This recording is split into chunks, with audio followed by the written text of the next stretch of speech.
So my debt of gratitude to Kuwait makes this interview particularly pleasant for me.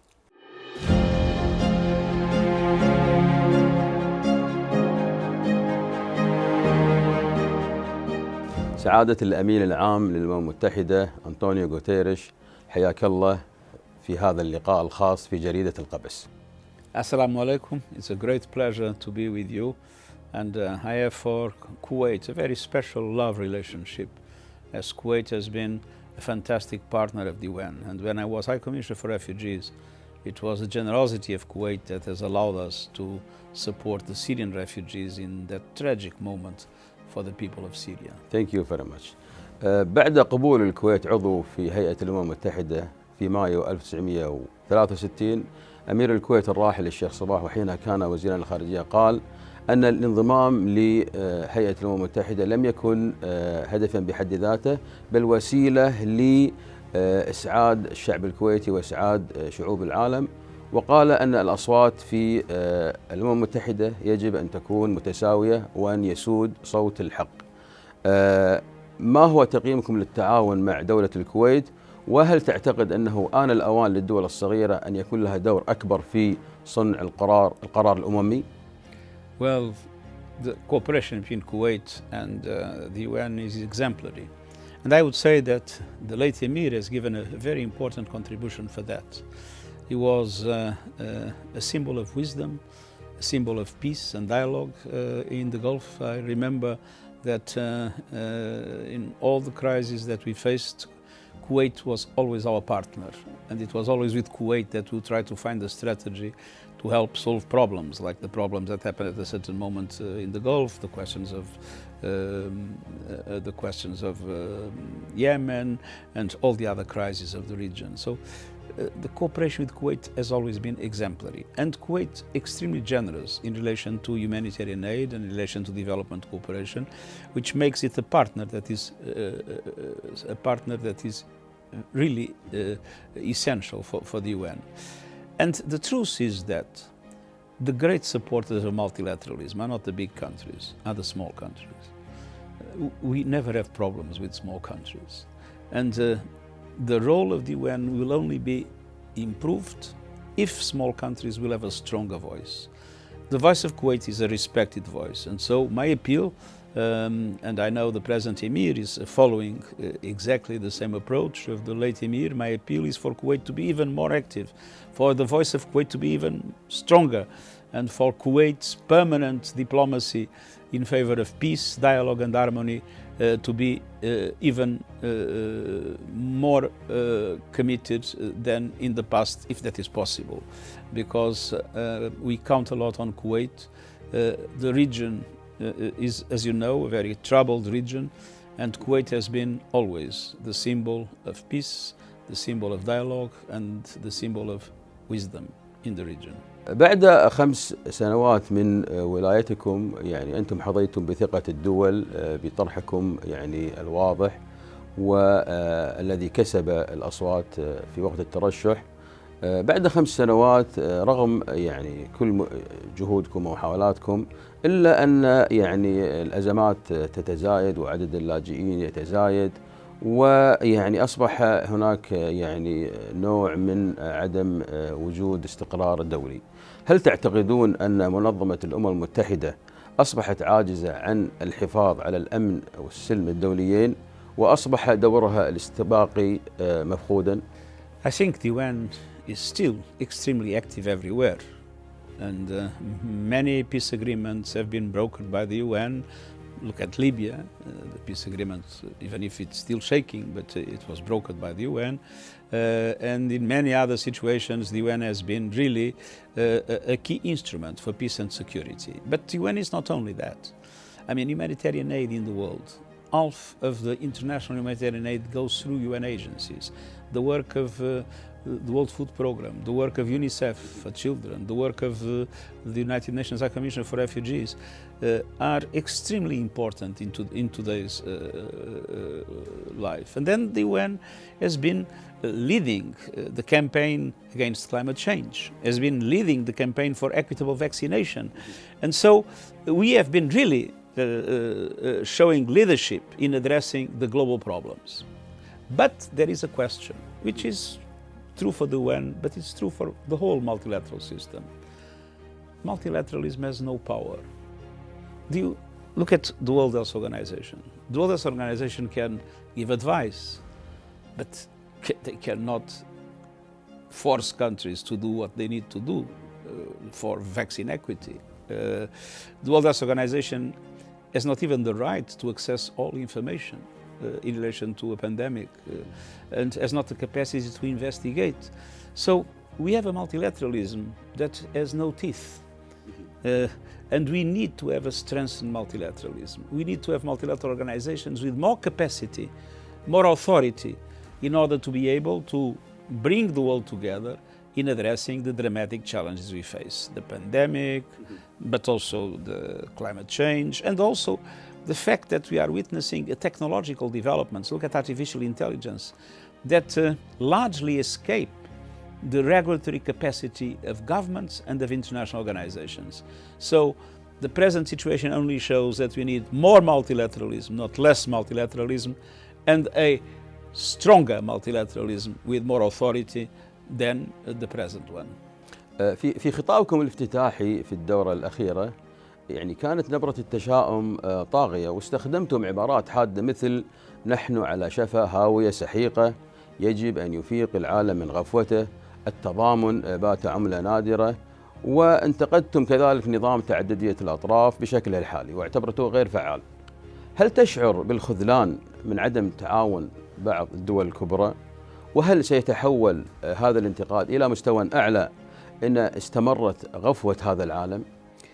It is true that the division among the biggest powers, and that division is obvious, makes it more difficult for multilateral organizations to work. Look at the Security Council that has been paralyzed in many different areas that would be essential to solve the dramatic crisis that we live in the world. But I was not pessimistic. Jean Monnet, who was one of the fathers of the European Union, when he was asked if he was optimistic or pessimistic, he says, I'm not pessimistic, I'm determined. And if you see the whole of the intervention I made, I denounced what is the dramatic situation of the world today. It is not a forecast, it is the description of what we are facing today. And then I said what needs to be done, the divides that we need to bridge in order to be able to bring the world together to solve our problems. And I ended with a message of hope. So hope is not optimism, hope is determination. We want to do it. And of course it will depend on member states, on the international society in general, but also on the business community, the civil society. It will depend on everybody's understanding that the world is facing an enormous danger, that we need to defeat this pandemic with equitable distribution of vaccines, that we need to support developing countries' recovery from the pandemic, and that we need at the same time have a coherent response to climate change, making sure that we are able to reach carbon neutrality by 2050 and to reduce emissions by 45% in the next 10 years. تعاني شعوب منطقة الشرق الأوسط المآسي تلو المآسي بسبب النزاعات والحروب، وبسبب تحول بعض دولها إلى حدائق خلفية تتصارع فيها القوى العظمى.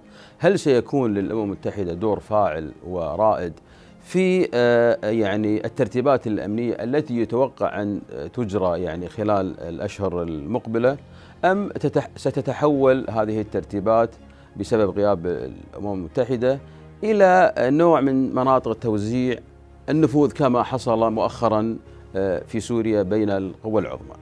I've been advocating for a long time in relation namely to the Gulf countries. We had the Cold War. And of course the opposition between the United States and the Soviet Union was huge. I mean, there were two completely different systems. They were fighting each other in many parts of the world by proxy. No, not directly, but by proxy. But the truth is that it was possible to create the Helsinki platform. So even between enemies, or at least adversaries, it was possible to have a platform for discussion. That is why I've been advocating for a long time that it will be interesting to have the same at the level of the Gulf.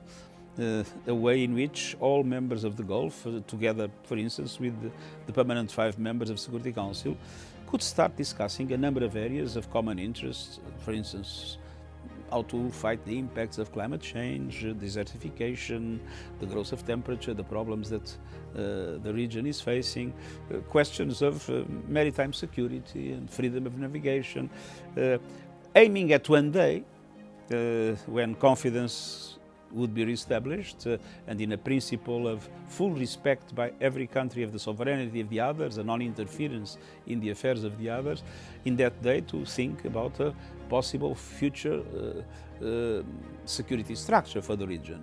But I've been strongly advocating for this. Until now it has not been possible to bring all the countries together, but I see some signals. I see Saudi Arabia having contacts with Iran in Iraq. I see meaningful dialogue that has allowed, thanks largely to Kuwait, Qatar, a reconciliation between Qatar, the Emirates, Egypt and Saudi Arabia and Bahrain. So I think there are symptoms of hope. We see Iraq playing a role that tries to a certain extent, have good relations with all the countries. So I hope that it will be possible to have a meaningful, progressive reestablishment of confidence in the area, provided, of course, that all actors behave accordingly. Now there are other problems. I mean, the Middle East is. We need to have a Palestinian state. We need to have a two-state solution, and unfortunately things have not been moving. Syria is in a no peace, no war situation, but the Syrian people is suffering too much.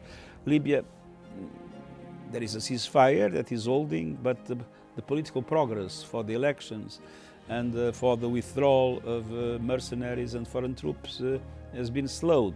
So, I mean, a lot still needs to be done. In Yemen, we are trying to revitalize the negotiations in order to finally reach peace. So we are totally engaged, we are totally committed. We have Kuwait as an ally in all situations in which we try to pursue peace, and that is something I'm very grateful for. But of course, we understand problems are complex, and as you said, the problems of the region are also impacted by powers external to the region that sometimes are part of the problem and not part of the solution. وهذه الدول يعني مسيطرة على القرار في الأمم المتحدة، ولذلك يبدو أن الشعوب العربية يعني ليس لديها حل منظور يعني من قبل منظمة الأمم المتحدة، وهكذا تستمر المعاناة. Now, I think that we need to establish trust. There is a huge mistrust in the world, especially among big powers. We need to establish trust. We need to establish dialogues. And I see some signals in that direction, and I hope that they will lead to. Of course, there are different systems. Of course, there are different perspectives. Of course, there are different strategies. There are things in which countries can oppose themselves, but there must be platforms of dialogue. There must be platforms of cooperation. We have problems that are common. And so my hope is that progressively there will be a reestablishment of enough trust to allow for a multilateral organization like the UN to be much more effective. سعادة الأمين العام، شكرا جزيلا على هذا اللقاء الخاص مع جريدة القبس. شكرا. Thank you very much.